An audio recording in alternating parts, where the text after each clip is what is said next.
Welcome to another episode of Dave Kinda Dumb Sometimes. Today we're going to take a look at the M-MT front disc brake conversion kit for the Honda Fourtrax four-wheel drive version. And it's only for 92 to year 2000 Fourtrax. The drum brakes on our Fourtrax were locked up, and since I literally own nothing but that with drum brakes, I figured I'd upgrade them because drum brakes are way more complicated than disc brakes. I mean, you know, that could be argued, but for me they are. The package they came in was kind of beat up. It kind of looked like somebody had opened it and then closed it, tore the cardboard. I don't know what was going on here, but it kind of made me a little uneasy about it. But it seemed like all the parts were there according to this checklist. The first issue I ran across was that these wheel spacers don't have the correct thread pitch for the bolts that are supposed to go. Your lug nuts are supposed to go on these bolts. Yeah, it wouldn't fit in the wheel spacer, which could explain why the box had been opened and put back together. Maybe somebody put these incorrect parts in there. I don't know what was going on with that. I contacted the seller on Amazon.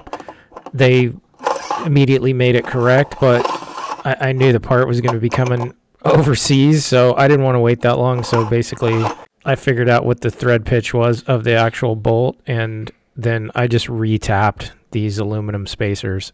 Not ideal, but it worked. And eventually I did get the correct part. So now I have these spacers sitting around that are useless. And now for the Dumb Dave part. The instructions call for a 12-inch steel wheel, not OEM. Well, this wheel is steel because it's magnetic.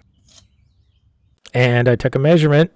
It looks like 12 inches, but that's not how you measure a wheel, I found out later. And who'd have thought the actual wheel size is stamped on the rim itself. The installation itself wasn't too bad. If you're used to doing your own maintenance on stuff, it was not that big of a deal. But when going to put the wheel back on, that's where I realized what the problem was, is that the inner diameter of that wheel is just bumping into the caliper, so it's not going to go on. I did not want to buy new rims because I just put these tires on. They're brand new.